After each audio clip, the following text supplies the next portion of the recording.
A questo punto invito a salire sul palco la rappresentante dell'associazione Monsù, Anna Martano. Anna Martano, benvenuta. Grazie. Benvenuta tra di noi, è un vero piacere vedere come Siracusa si dia da fare in maniera intelligente. Ci proviamo, ma ci racconterai anche che in qualche modo ci riuscite. Ti lascio il microfono e vado di là a prepararti con gli altri ospiti. Ok. Grazie, grazie, a dopo. Grazie. Il diamante nel piatto. Qualcuno potrà dire che ci azzecca il diamante con la cucina storica siciliana? Lo scopriamo subito. Gnornu, che Dio pace era contenti, e passiavan cielo con i santi, all'umunno pensavo fare in presenti, e di la cruna si scippà un diamanti. Ci addutau tutti i 7 alimenti, lo posò un mare in faccia all'olivanti. Sicilia la chiamarono i genti, ma di l'eterno pace e lo diamanti. Il diamante nel piatto altro non è che la Sicilia, così come Giuseppe Pitrè ce la racconta in questa poesia che riporta lui, che non è sua, è una poesia anonima del 600. Perché il diamante? In effetti, se guardiamo il territorio della Sicilia, ditemi in quale altro luogo, in uno spazio tutto sommato non grandissimo, perché non è che stiamo parlando di un continente, eppure in uno spazio di questi noi troviamo i vulcani, le montagne, la pianura, le colline, tutte le zone costiere, i laghi. Sui Nebrodi è pieno di laghi di montagna. Tra l'altro vi dico una caratteristica sulle montagne siciliane: per molto tempo erroneamente si è ritenuto che le montagne siciliane, soprattutto questa dorsale che comincia con i Nebrodi e poi si sviluppa sulle Madonie, fosse una prosecuzione degli Appennini. In realtà non è così. La struttura geologica di queste montagne è simile a quella delle Dolomiti. Non a caso in quel famoso castello arabo normanno di Castellammare del Golfo, dove ci sono vari musei, c'è un museo dedicato ai fossili marini trovati sulle montagne della zona. Così come analogo museo c'è a Cortina d'Ampezzo, Museo delle Dolomiti, con gli stessi fossili. Questo ci dimostra che la struttura è simile, e non a caso. Se voi andate, non so se avete avuto occasione di andare da queste parti, al tramonto o all'alba, quando la luce è radente, queste montagne diventano rosa, proprio come le Dolomiti. Guardate, vediamo chi lo riconosce. In basso a sinistra, lo riconoscete che cos'è? Pure sono qua vicino. I boschi di Buccheri. In alto, sulla vostra destra, è la spiaggia di Calamosche. Cioè, nel raggio di 40 km da Siracusa, noi abbiamo l'alta montagna e una delle spiagge più belle di Sicilia e del mondo, secondo me. Quello è uno dei laghi dei Nebrodi che ti dicevo, e queste sono le saline di Marsala. Ma la Sicilia, oltre ad avere questo territorio straordinario, ha anche una posizione geografica che è particolare. Guarda 3 continenti, guarda a nord all'Europa, guarda a sud all'Africa, guarda a est all'Oriente. Per molto tempo tutto il mondo conosciuto è stato questo, perché dall'altra parte del mondo non c'eravamo ancora stati. Al centro di questo mondo c'era la Sicilia. Si combinano 2 fattori. Da un lato la posizione geografica, che fa sì che qui arrivano tutti, e la varietà morfologica, che è varietà microclimatica, che è varietà biologica e biodiversità, come si dice adesso, e quindi abbiamo dei prodotti, abbiamo tutto. Se io dico tartufo, che vi viene in mente? Alba. No, perché lì dove vedevamo prima il tartufo c'è una varietà autoctona di tartufo, che è il tartufo degli Iblei. Infatti nella cucina storica siciliana, quella nobile, quella alta, quella che si definisce di matrice baronale vescovile, il tartufo entra come ingrediente. Uno direbbe, giustamente, lei che è suggestionata dai messaggi televisivi che arrivano, dice Alba, ma il tartufo in Sicilia c'è. Ecco, il lavoro che facciamo con i Monzù è anche questo: riportare alla memoria tutto quello che è stato dimenticato nel frattempo, perché ce lo siamo perso, perché siamo stati subissati di altri messaggi, ma è un patrimonio che invece dobbiamo recuperare, perché sempre per tornare ai Nebrodi, se dico nocciole che mi dite? Ancora una volta mi dite tonda gentile delle Langhe, ma manco per niente, ma mangiatevi la nocciola dei Nebrodi, che è più fresca ed è pure più buona, perché i Nebrodi sono strapieni di noccioletti e si fanno un sacco di dolci tipici sui Nebrodi con le nocciole, che sono una cosa assolutamente straordinaria. La storia della Sicilia all'inizio comincia con i Sicani, poi arrivano i Siculi e da ultimo gli Elimi, che secondo alcuni sono discendenti di Enea. Dal punto di vista gastronomico, quello di cui noi abbiamo traccia rispetto a questa epoca è la ricotta impastata col miele. Ma tenetela a mente questa cosa, perché questa cosa tornerà, perché questa cosa della ricotta condita col miele in realtà sta alla cassata come l'uomo di Neanderthal sta a noi. Questa è l'antenata dell'antenata della cassata, perché la storia della cassata comincia così. Arrivano i Fenici, che sono molto importanti, non solo per l'alfabeto. I Fenici costruiscono utensili da cucina con l'ossidiana che prendono a Lipari, i Fenici portano il cedro, i Fenici portano la melagrana, che è la melagrana il vero frutto della conoscenza nel giardino proibito dell'Eden, e portano in Sicilia la pesca del tonno col sistema delle tonnare. Ora chiaramente questo disegno non è di epoca fenicia, è di epoca successiva, però questo tipo di sistema di pesca con le reti in sequenza, con la camera della morte e via dicendo, è un sistema di pesca che in Sicilia arriva con i Fenici. E che è importante, quante cose si fanno con il tonno. Ci sarà un motivo se si chiama maiale del mare, vediamo quante me ne dite. Vabbè, pasta, tonno e funghi. No, lo dico già di prodotti di tonnara. Vabbè. La bottarga, certo. Il lattume, il tarandello, a suppezzati di tonno, a fecazza, a buzzonaglia, la ventresca. Cioè, quante cose abbiamo detto nel giro di niente? Perché il tonno è come il maiale, non si butta niente. Arrivano i Greci.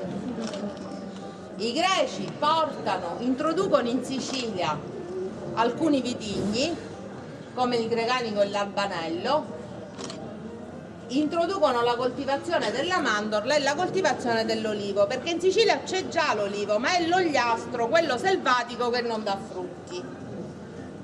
E invece i Greci portano Greci che vanno girando sostanzialmente, perché a casa sotto, c'è da coltivare, non hanno a mangiare, e quindi, siccome vale sempre il principio nella storia che ci sono un parecchi angeli, stanno a trovare ventura, come si suol dire. Piccolo inciso, io amo molto intercalare con la nostra lingua, non dialetto, la nostra lingua, perché parto dal principio che la nostra lingua non la dobbiamo dimenticare, perché come diceva Ignazio Buttitta, un popolo diventa povero e sebbo quando c'è una lingua dotata dei pacci, è perso per sempre. Platone e Saffo, dice che c'entrano Platone e Saffo con la cucina? C'entrano, perché Miss Saffo, dovete pensare che all'epoca Miss Saffo era una sorta di pop star, come quando arriva Madonna in tour, uguale, perché Saffo si faceva i tournée per cantare ai matrimoni. perché così si usava all'epoca e chi se lo poteva permettere se la chiamava. Ma in realtà Miss Saffo che faceva? Siccome i suoi fratelli a Lesbo producevano olio e vino, a mentre si faceva la tournée cantando, ma a mentre però si vendeva l'olio e il vino dei fratelli. Ecco come c'entra Saffo con la cucina. Dice Platone viene a Siracusa, lo sappiamo dai suoi scritti che Platone ha soggiornato a Siracusa, e Platone in questo dimostrando una certa schizofrenia, passatemi il termine. Da un lato dice che i siracusani sono troppo ingordi, sono troppo mangioni, si ingozzano, indulgono troppo ai piaceri della tavola, sono dei crapuloni e via dicendo, e quindi tuona in questo modo, ma dall'altro lato però che fa? Loda l'abilità dei pasticceri siracusani che preparano dolcetti di mandorle e miele, che infatti sono una cosa tipica del periodo greco, insieme al coniglio al vino, insieme a tanto pesce. Ecco dove c'entra l'arte, il rapporto fra arte e cibo. Certe cose, come le sappiamo, non è che all'epoca c'era la fotografia, e manco l'home video, e manco smartphone, e nulla di tutto questo. Come sappiamo che ai greci ci piaceva il tonno? Perché su un frammento di un vaso troviamo raffigurato un venditore di tonno. E se andate al mercato a comprare il tonno è lo stesso, preciso identico. Un banchetto di legno, l'accetta, non è uguale. Quel piatto ci racconta che amavano il pesce. Cioè, se io uso un soggetto per decorare una cosa, uso un soggetto che mi piace. Certo, se la devo decorare non la decoro con una cosa che non mi piace, perché sarebbe illogico. E la decoro anche un oggetto di uso comune, io lo decoro con un soggetto comune, con qualcosa che fa parte del mio quotidiano. Allora l'arte ci racconta il cibo e ce lo racconta sotto forma di ceramica, ce lo racconta con la letteratura, perché anche la letteratura è arte. Archestrato di Gela scrive questo trattato, Edipateia, le delizie della vita o gastrologia, nella quale ci dà questa ricetta dello sgombro e ci suggerisce Archestrato: o caro amico, di sapere il modo col quale viene più gustoso io ti dirò. Nelle foglie di fico io l'ho preparato, con origano, non molto, senza cacio e senz'altro un fiume. Quando l'ho così conciato, semplicemente, in mezzo a quelle foglie l'avvolgo, che intorno l'ego congiungo. Mettilo poscia sotto la calda cenere e con la mente va cogliendo il tempo che sia ben arrostito, stando allerta che non bruci. Lo sgombro fatto in questo modo, posso assicurarvi per esperienza personale, perché l'ho fatto e l'ho mangiato, è una cosa buonissima. Lavatelo semplicemente, se avete modo di procurarvi foglie di fico, chiaramente non a ridosso della strada, che se no sono piene di polvere sottile, ma insomma se avete un fico di campagna, lavate le foglie, avvolgeteci il pesce e mettetelo sulla brace. Non avete idea di quello che mangerete, perché lo sgombro, che a volte può risultare dal gusto un po' troppo deciso, perché insomma è un pesce mascolo, passatemi il termine, con la foglia di fico invece trova una sua dolcezza e un suo equilibrio ed è veramente una squisitezza. Anche al forno? Anche al forno? Può provare, io non l'ho provato al forno, però secondo me dovrebbe funzionare. L'importante è che il forno sia già ben caldo quando lei lo mette. Secondo me con un buon forno funziona. E sempre la letteratura ci racconta di questo trattato, Ateneo di Naucrati, che scrive i De Ipnosofisti, ovvero i filosofi a banchetti. Ancora una volta l'arte, come lo sappiamo che facevano questi banchetti? Abbiamo la testimonianza scritta, ma abbiamo questo. e come questi ce ne sono a centinaia. Un vaso che ci descrive la scena di un banchetto. E quindi ancora una volta lo sappiamo perché lo vediamo. L'arte visiva racconta il cibo. Cicerone e il Cannolo. Chi c'entra? C'entra. Perché possono essere grandi autori, possono essere grandi filosofi, possono essere grandi statisti, possono essere la qualunque cosa, ma mangiare può mangiare tutti, c'è più che fare. E Cicerone ci racconta del cannolo descrivendolo come un tubo dolce, buono da mangiare, ripieno di formaggio. Il tubo, perché lo chiama così? I romani erano particolarmente ghiotti di una salsa che si chiama garum, che assomiglia molto, ma molto alla lontana a quella che oggi conosciamo come colatura di alici di Cetrara. Però, mentre quella è fatta solo con le alici, il garum in realtà era fatto per fermentazione di pesce, ma anche di interiora di pesce, quindi secondo me, almeno per i nostri gusti, tanto buono non doveva essere. Ma il garum, quelle lì che vedete, riuscite a vederle, quelle circolari in basso, sono le vasche per la produzione del garum che ci sono alla tonnara di Vendicari. E questo vaso è un vaso che serviva per raccoglierlo e conservarlo, il garum, e si trovava raffigurato su un mosaico a Pompei. Quindi vedete come ritorna l'arte che ci racconta l'abitudine alimentare, che ci racconta il cibo, così come ce lo racconta, questo. Questo è un mosaico di Piazza Armerina, ci racconta la pesca. Peraltro, da come si svolge questa pesca, secondo me, ma è una mia interpretazione, questa è pesca di allevamento, perché lo sappiamo, abbiamo prove documentali che i romani lo allevavano pure il pesce.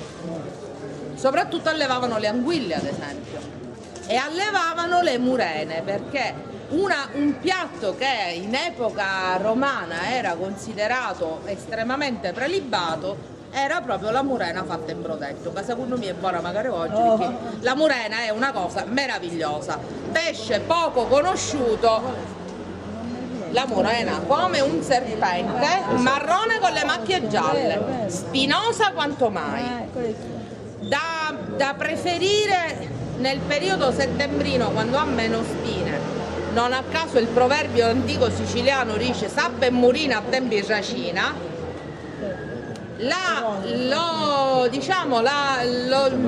Il mezzo per ridurre le spine è quello di lavorarla prima, come si fa col grongo. La si appende dalla testa, con 2 tavolette si massaggia così, pressando, in modo che le spine, che sono tante ma sono molto sottili, si staccano dalla colonna vertebrale e si vanno raggruppando tutte sulla coda. Si lascia cadere l'ultima parte e non è che se ne vanno tutte, però le si riduce notevolmente, e devo dire la murena vale assolutamente la pena e dobbiamo assolutamente riscoprire questi pesci, perché se ci ostiniamo a continuare a mangiare solo tonno, pesce spada, calamari e finisce che nei nostri mari non resterà più nulla. Noi dobbiamo mangiare secondo stagione. Vedete ancora una volta l'arte come ci viene in aiuto? Quello è un affresco che c'era nella villa di Poppea. Che cosa ci dice? Se ci sono raffigurati i fichi, evidentemente li conoscevano e li mangiavano, perché se fossero stati una cosa che trovavano disgustosa non l'avrebbero dipinta. Esattamente. E perché c'è quella foto dei ceci fritti? Questa è una piccola curiosità. Lo street food, che ora va tanto di moda, nasce in epoca romana. Perché? Perché siccome la società romana era una società ricca e facevano questi mega spettacoli negli anfiteatri che duravano dal mattino sino a sera, lungo il contorno del teatro era pieno di bancarelle che vendevano cibo, vendevano delle frittelle, quelle che oggi chiameremmo sfinci, dall'arabo sfang, che vuol dire spugna, e fra le altre cose vendevano i ceci fritti, perché i romani erano convinti che i ceci aumentassero il vigore maschile, diciamola così, e quindi erano grandissimi consumatori di ceci. Risale all'epoca romana questo ricettario che scrive Appicio del Re Coquinaria, nel quale ci dà una ricetta di cedro in insalata condito col garum. Io ho qualche dubbio, perché penso che tanto buono proprio non dovesse essere, ma comunque risale all'epoca romana l'arrivo degli ebrei in Sicilia dalla Galilea. La cucina kosher lascia tracce molto importanti nella storia della cucina siciliana, anche perché, considerate una cosa, che gli ebrei arrivano sotto la dominazione romana e se ne vanno quando arriva la dominazione spagnola, i re cattolici Ferdinando e Isabella, che da cattolicissimi re di Spagna gli dicono con gran tolleranza: o vi convertito per sia per forza ve ne potete dire. Ma se noi consideriamo, sono circa 17 secoli, non è che è poco, e quindi questa traccia è profonda. Ad esempio le triglie allo scoglio, che oggi le coloriamo col pomodoro, all'epoca si coloravano con lo zafferano, ma le triglie allo scoglio sono un piatto devozionale kosher, si consumano per la cena nella vigilia dello Yom Kippur, tuttora voglio dire. I scacci e vota che si fanno con la pasta senza lievitata non derivano secondo me. Noi poi le abbiamo trasformate, mettiamo nello stesso ripieno la carne e il formaggio, cosa che nella cucina kosher non è prevista, ma l'origine è quella: verdure col formaggio oppure verdure e carne, ma la matrice è sempre quella. E per quanto vi possa sembrare curioso, vi racconto una cosa strana. Se io vi dico cibo di strada palermitano, chi vi viene nella mente? E oltre alle panelle, pane cameusa, oppure istigliola. Per quanto strano possa sembrare, un pane cameusa e istigliola sono un'eredità indiretta della cucina ebraica. E perché? Non perché li mangino gli ebrei, perché nella loro cucina sono vietati, ma perché, proprio perché vietati, quando veniva macellato l'animale tutte le interiora venivano tolte. Ma nella religione ebraica chi è responsabile di un'uccisione non può essere pagato, quindi nemmeno il macellaio. Ma sta gente doveva pur sostentarsi. Allora venivano retribuiti i macellai, che erano sempre ebrei, con tutte le interiora di questi animali che macellavano. Loro a loro volta non li potevano mangiare. Però che cosa fanno? Osservano che i cristiani li mangiano, osservano che i cristiani cucinano con lo strutto, allora dapprima cominciano a venderglieli a crudo, poi ci viene la bella pensata di fare il take away. Quindi vedete come un precetto religioso non nostro diventa strumento attraverso il quale nascono specialità nostre, perché chiunque va a Palermo pensa ai stiglioli e soprattutto pane e cameusa, che è, cioè, ci sarà un motivo se Nino Ballerino, famoso paninaro palermitano e panellaro palermitano, all'Expo ha spopolato, perché una settimana è stata all'Expo e praticamente la fila arrivava, perché poi sono cose buone, sono cose che nascono di scarto ma sono buone, come molte cose siciliane, devo dire. Cade l'impero romano, l'Occidente, scusate, e arrivano magari a calata dei barbari. Che però insomma queste barbare da mangiare non è che sono tanto granché, perché chi sempre selvaggi su. Non sono popoli residenti, sono popoli che si muovono, quindi cacciano, che mangiano cose arrostite, salsicce, cioè è un'alimentazione molto carnivora perché sono sostanzialmente cacciatori, sono abituati a predare. Come predano facendo il sacco di Roma, predano quando mangiano. E poi è la volta dei bizantini. I bizantini ci lasciano una cosa importante. Quella è la pesca del pesce spada nello stretto di Messina. Ma quella è una tecnica di pesca che loro praticavano sul Bosforo. Ad esempio usavano molto le minestre con la semola, questa è una frascatola. Lisa, che è originaria dell'Ennese, conosce benissimo la frascatola, che proprio dalle sue parti è assai consumata e che è una cosa buonissima, tra l'altro, fatela. Cioè, la frascatola è una minestra semplicissima da fare cuocendo nel passato di verdura della semplice farina. La si butta a pioggia e la si fa cuocere. Si può fare col passato di verdura, si può fare col passato di legumi. I passatelli sono più schiacciati, questa proprio si butta la farina a pioggia e la si fa cuocere tipo polenta. Ad esempio è buonissima con i broccoli. Se cucinate dei broccoli a periodo invernale e ve ne avanzano e vi facete la frascatola che è broccoli, è meravigliosa, prego. Sì. Il concetto è quello, che poi in tante parti della Sicilia, soprattutto nelle zone interne della Sicilia, si faceva anche con le cicerchie macinate. La polenta di cicerchie, la polenta non è solo quella di mais che si fa al nord. In tante parti della Sicilia, soprattutto della Sicilia centrale, si faceva la polenta di cicerchia. E la cicerchia è un legume molto buono e molto delicato di gusto, oggi quasi scomparso. C'è un paese nel Catanese che fa la sagra di cicerchia, che è Licodio bene. Sì.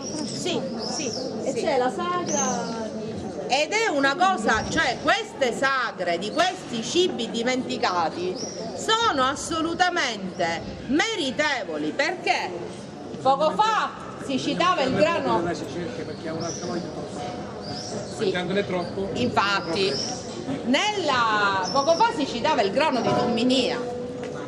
Il grano di Dumminia lo racconta addirittura Goethe quando scrive Il viaggio in Sicilia. Ci sono 2 pagine che Goethe dedica a questi grandi campi di grano. Cioè noi oggi non è che avevamo cusuzzinente, dobbiamo recuperare l'orgoglio della nostra terra, e il modo migliore per recuperare l'orgoglio della nostra terra, perdonatemi la brutalità, è chi non facciamo a finire di fare la spesa o supermercato. Dobbiamo comprare chilometro zero, dobbiamo comprare dei produttori, dobbiamo comprare le cose nostre, leggere le etichette, perché se noi diventiamo consumatori consapevoli e responsabili facciamo un favore alla nostra terra e anche ai nostri ragazzi, perché l'enogastronomico siciliano è fonte di sviluppo e di tanta occupazione. A così, anziché esportare talenti come mia figlia che in questo momento sta lavorando a Londra, esportiamo così mangiare chi è meglio, i carusi invece li teniamo qui, giusto? Arrivano gli arabi. E con gli arabi succede una rivoluzione. Me lo dite che cos'è? Riso. La Sicilia è la porta attraverso la quale il riso arriva in Europa. Arriverà in Valpadana quando? Durante la dominazione spagnola, che i spagnoli c'erano qua, ma i spagnoli c'erano magari da sud, d'altronde, come racconta Manzoni. A quell'epoca gli spagnoli impiantano la coltivazione del riso là. Anche il risotto alla milanese non è per niente alla milanese. sfatiamo questo mito. Intanto perché lo zafferano è nostro. Ci sono intere zone della Sicilia dove cresce spontaneamente. Ma secondo quello che dicono i polentoni, il risotto alla milanese sarebbe nato durante un banchetto per caso nel 1574, banchetto che si sta sposando la figlia di un tintore che quindi usa lo zafferano per tingere. Uno sguattero di cucina maldestramente fa cadere un vaso di zafferano nella pentola dove il riso sta cuocendo col brodo.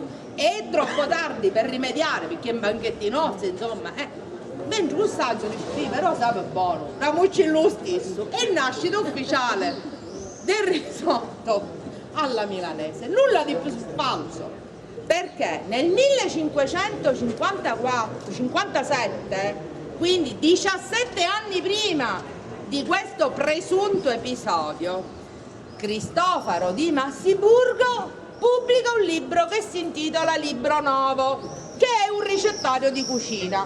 Un pacero riso fatto con zafferano, e come lo chiama secondo voi? Riso alla siciliana. Giustizia che fa. Quindi ripristiniamo, ecco, lo scopo di noi Monsù è anche questo, ripristinare le verità storiche. E gli arabi portano anche il gelsomino, l'arancio amaro, perché l'arancio dolce arriverà solo nel 1520 quando lo porta Giovanni De Castro dal Portogallo. Infatti l'aranciata di mangiare, come si chiama in siciliano? Fattuallo. Portano lo zucchero. Gli arabi che prima sono stati in India portano la canna da zucchero e la canditura, e viene codificata la ricetta della cassata 998 a Palermo sotto il regno dell'emiro Yusuf, e portano l'uso dello zafferano e nascono le arancine sotto il regno dell'emiro Ibn Atimna, che governava il Val di Noto nell'XI secolo, e portano, cos'è quello? Gelso. E perché portare il gelso? Non bei gelsi, per fare la seta che gli serve per fare il velo per le loro donne. Questo è il mantello con cui fu incoronato Guglielmo II d'Altavilla, XI secolo, è conservato in un museo di Vienna. Allora, altra verità storica, faccio guardate da Manfrina e Marco Polo, per carità, Casanova da Cina, fortunosamente pigliato due bozzole di nascosto, le ha portate qua, tutto falso, perché molto prima che Marco Polo arrivasse in Cina e faceva tutto sto traffico, già noi la seta ce l'avevamo. Questa cosa della seta, per quanto strano possa sembrare, si ricollega con l'arte. Arrivano i Normanni, arriva lo stoccafisso, ricordatevi magari lo stoccafisso. Antonello da Messina e il pesce stocco, che c'entra? C'entra. Perché? Lo stoccafisso si diffonde in Sicilia, perché arrivano le navi dal nord che caricano la seta a Messina, ma a Messina c'è magari Antonello da Messina, per l'appunto, il quale contribuisce alla diffusione dello stoccafisso perché siccome lui fa arrivare e compra i pennelli che gli servono dal nord Europa, conosce questo alimento e lui stesso si fa in qualche modo testimonial di questo alimento. Vedete come arte e cibo ancora una volta si legano? Normanni e Svevi, la frutta martorana. Eloisa dalla Martorana fa arrivare le suore greche, costruisce questo convento e nasce questa cosa meravigliosa che è la frutta martorana. E Federico II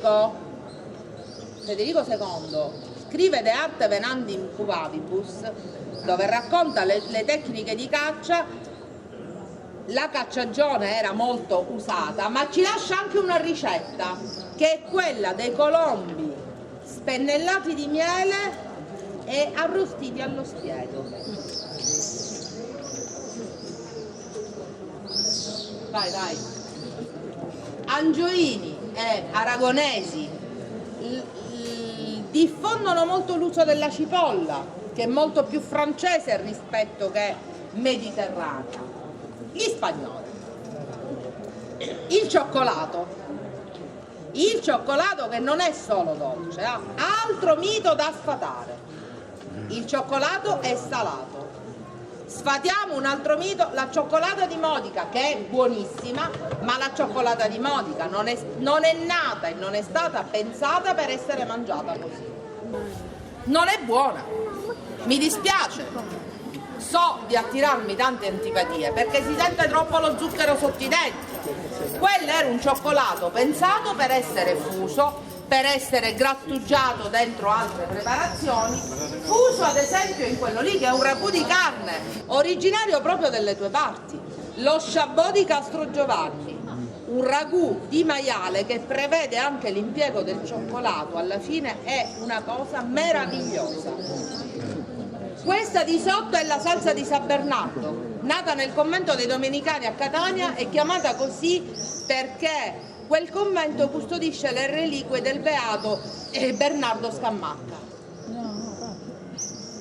Lo sfoglio di Polizzi Generosa, ecco l'uso dolce di quel cioccolato, scagliato, impastato con la tuma, perché lo sfoglio di Polizzi Generosa è ripieno non di ricotta ma di tuma, e le empanatiglie che contengono la carne e il cioccolato.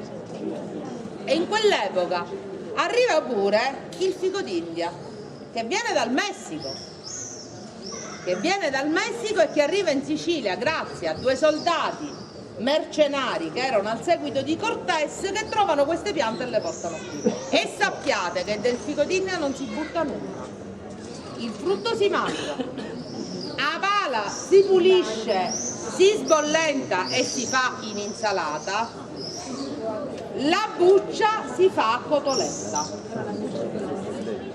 Si spinano lasciando i frutti prima in acqua, poi si raschiano con un coltello, si risciacquano, si asciugano, farina, uova e pan graddato e si friono.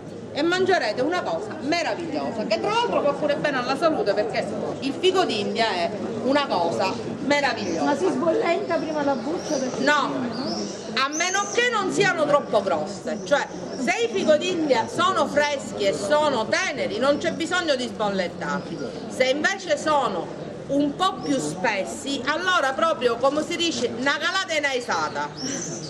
In quel periodo arriva anche la zucca gialla, che non a caso in siciliano si chiama zuccarinnia, che a Palermo la chiamano un figo dei 7 cannole quando è fatto in agrodolce. Quella è la fontana dei 7 cannelli dentro la piazza del Garaffello alla Ucciria che molto tempo dopo qualcuno avrebbe rappresentato così. Ancora torna l'arte, ma il periodo, vai scorri, il periodo più grande è questo. L'epoca del Gattopardo, i Monzù, dal francese Messier, perché questi erano i cuochi francesi delle famiglie nobili che erano scappati dalla rivoluzione perché considerati dal popolo nemici tanto quanto i nobili, e allora alcuni si riciclano come ristoratori, altri vengono accolti dalle famiglie siciliane e campane, Monzù in Sicilia, Monzù in Campania, che siccome ospitano i reali Ferdinando e Carolina, è buono fare figura perché Carolina, essendo sorella di Maria Antonietta, conosce gli usi splendenti e fastosi e sontuosi della corte di Francia. Allora i famiglie nobili siciliane accolgono questi cuochi alle loro dipendenze e nasce una cucina meravigliosa. Ancora una volta l'arte non è solo l'arte visiva, l'arte è la letteratura, e Tommasi di Lampedusa racconta nel primo capitolo del Gattopardo racconta di quel dolce, la gelatina al rum, e andatevela a cercare. È una pagina del Gattopardo che proprio te la racconta in un modo tale che ti fa venire voglia di assaggiarla subito.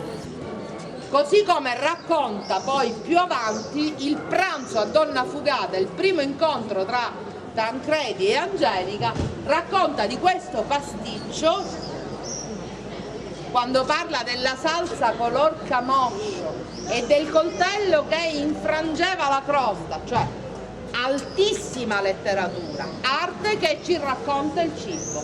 E in questo dimballo c'erano i Mercuzzi, tra le altre cose del ripieno. Quindi vedete come tutto torna, come tutto si ricollega, e arriviamo alla cassata come la conosciamo oggi. La cassata così la fa il signor Gulì di Palermo, che già la cassata dalla pasta frolla era passata in epoca spagnola al pan di Spagna, ma veniva ricoperta sempre con la stessa ricotta. Gulì ha questa idea. La ricopre con glassa, pasta di mandorla e ghiaccio al reale, la decora con tutti questi canditi e ne fa questo trionfo. Anche questa è arte, d'altronde artigiano. Da dove viene? Perché è un'arte. Non c'è minore arte nel decorare una cassata così o nel dipingere un quadro. L'abilità, la precisione, la tecnica, la conoscenza di ciò che stiamo usando sono le stesse. La differenza è che un quadro resta. Questa è una cosa effimera, ma forse proprio per questo assai più preziosa.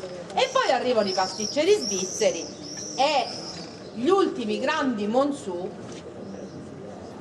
Questo è Francaflorio, torno un attimo indietro, questo è un piatto, la corona di riso in cassa di melenzane dorate che Alfredo Senise, Montsù di Casaflorio, creò in onore di Donna Franca. Questa l'ho fatta io seguendo la ricetta di Alfredo Senise, d'altronde una regina doveva avere la sua corona. E quel signore sorridente che vedete là è Francesco Paolo Cascino, l'ultimo grande Montsù siciliano che tra le altre cose che cominciò come aiutante di Senise a Casaflorio, poi la sua carriera la terminò all'Excelsior a Venezia, dove ha cucinato per Hemingway, cioè mica per nessuno, cioè c'è passato dall'Excelsior veramente chiunque. Quella è una sua ricetta. Il coniglio alla siciliana di Francesco Paolo Cascino, che qualcuno qua in sala conosce e ha preparato con me durante una delle historical cooking class dei Montsù. Il futuro siamo immodestamente, siamo anche noi che cerchiamo faticosamente, con impegno, ma con tanta voglia di farlo, di portare avanti una tradizione, di recuperare un grande passato, perché vogliamo che questo grande passato sia anche un grande futuro e non vogliamo che si perda la nostra memoria. Grazie.